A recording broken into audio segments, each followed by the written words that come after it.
Lunch சாப்பிடும்போது இந்த பொடி சாதத்தை ஒரே ஒரு வாய் மட்டும் சாப்பிடுங்க. உடம்புல உள்ள பாதி பிரச்சனை சரியாயிடும்.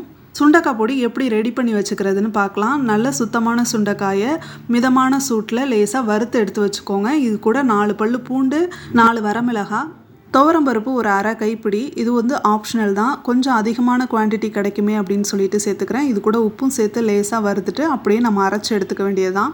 இன்னொரு முக்கியமான விஷயம், பார்ட் டைம் ஜாப் பார்க்கணுன்னு ஆசைப்பட்றவங்க யாராக இருந்தாலும் சரி, ஸ்க்ரீனில் தெரிகிற நம்பரை காண்டாக்ட் பண்ணுங்கள். நீங்கள் ஹவுஸ் ஒய்ஃபாக இருக்கலாம், காலேஜ் ஸ்டூடெண்ட்டாக இருக்கலாம், ஆல்ரெடி வேலையில் இருக்கவங்களா இருந்தாலும் சரி, ரிட்டையர் ஆனவங்களா இருந்தாலும் சரி, யார் வேணாலும் இந்த வேலையை பார்க்கலாம். ஸோ தேவைப்படுறவங்க மறக்காமல் காண்டாக்ட் பண்ணிக்கோங்க.